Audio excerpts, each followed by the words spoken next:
Dobrodošli u moj novi video. Danas pravimo preukusne pitice sa sirom. Recept možete pronaći u opisu videa.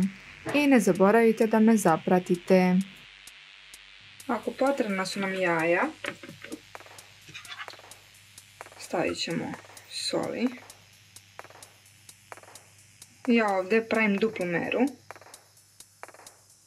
Sada dodajemo sir. Ja svega stavljam duplo, pošto pravim duplu meru. A tačan recept i potrebne mere bit će okačene u opisu videa.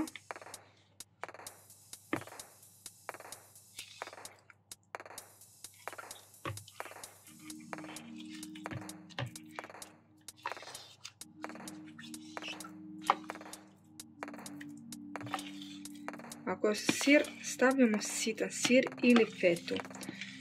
Krem sir nikako, pošto će biti previše vodenasto i kore će se cepati i treba će duže da se zamrzne, teže će biti da se oblikuje. Tako koristimo sitan sir ili feta sir. Dodamo samo malo jogurta, malo ulja i sve to viljuškom ili varijačom. Izmječemo ni slučajno mikserom. Ako to budemo radili mikserom, sve će biti preretko i opet će biti teško da se uvije, oblikuje, curiće fil. Tako da za ovaj recept nije potreban mikser. Samo treba dobro ovo izmječiti.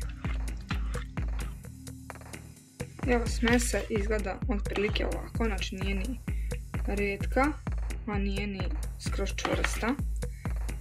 Grudvica ima i ne morate ih sve razbiti, jer svakako ćemo da mažemo koru po koru i kad budemo razmazivali možemo to raditi kašikom, pa ako ima grudvica razbit ćemo sa kašikom. Kore smo podijelili na dva dela. I sada ćemo staviti jednu koru. Moje su jako tanke, proride se, pa ih je malo teže odvojiti.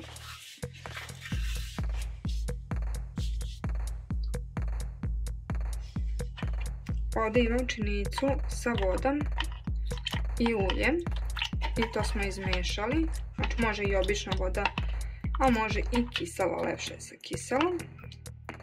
I sada prvu koru polivamo sa ovom vodom.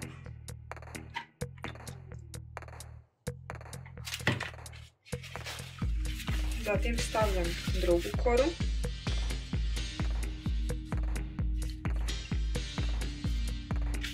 I sada uzimamo fil.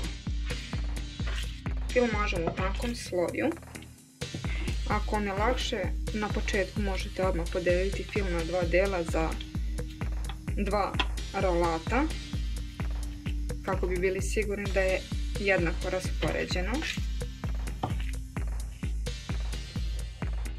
I mažemo ovaj fil skroz do ivice.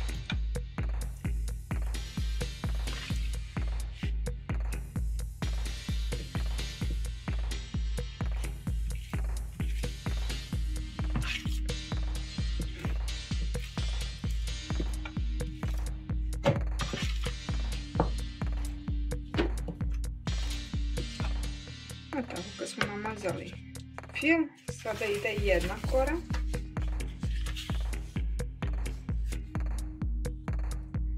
I sada opet uzimamo mešavinu voda i ulje i opet polivamo.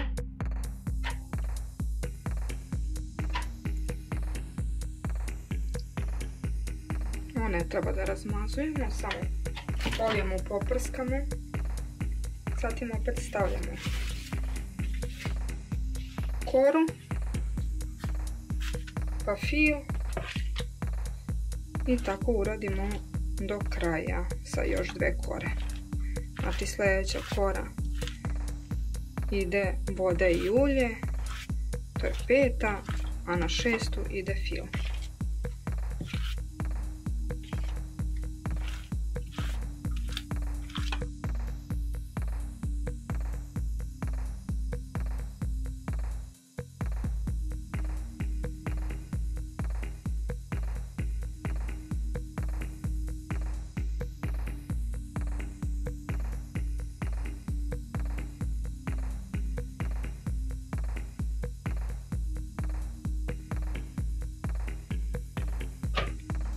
Sada možemo rolat da uvijemo.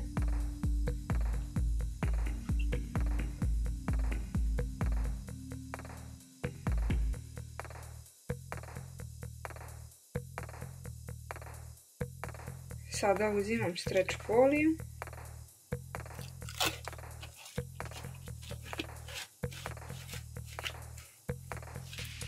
Onda premerim koliko mi treba.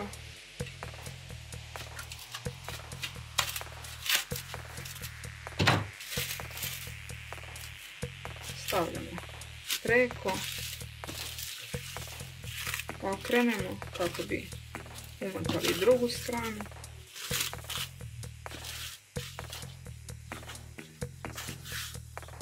I sada može biti u zamrzivač na sat vremena. Prošlo je sat vremena, sada možemo da skinemo stretch foliju sa našeg rolata koji je bio u zamrzivaču. I sad ćemo da ga isečemo. Ako nećete odmah da pečete, možete kad isečete staviti u zamrzivač. Ređajte u kutiju i između redova stavljajte papir za pečenje kako se ne bi slepile jedne za druge, pošto one nisu skroz zaleđene. To ovako izgleda. Ja ih ne spremam za pečenje nego za zamrzivač. Samo kad ih budem pekla, između pitica neću praviti ovako mali razmak nego malo veći. Mogu da stoje 2 nedelje u zamrzivaču, a ako nemate kutiju sa poklopcem, stavite samo stretch foliju preko. Bez obzira da li ćete pitice peći odmah ili ćete ih peći nakon vađenja iz zamrzivača, na primjer za nedelju dana, ne treba da se odleđuju dodatno, znači stoje 15 minuta dok se ne zagreje rerna u oba slučaja i treba da premažete sa mešavinom žumanceta, malo ulja i malo mleka. Nakon premazivanja sa žumancetom možete posuti sa susamom, ja ću u ovom slučaju koristiti i crni i beli susam. Zatim pitice stavljamo u zagrejanu rernu na 200 stepeni i pečemo oko 20 minuta, vidjet ćete dok ne dobije finu, lepu zlatnu boju. Kao što vidite na snimku, pored pitice sa sirom imamo i pizza pitice. Ako želite recept i video, pišite u komentaru pa ćemo napraviti. Ja uglavnom ove pitice napravim unapred, zamrznem i onda samo pečem kada mi dođu gosti. Ove pitice su idealne ne samo kad vam dolaze gosti, nego i za proslave, za dečije rođendane i uvijek možete unapred da ih spremite. Verujte, ove pitice nestanu brzinom svetlosti iz tanjira. Prijatno!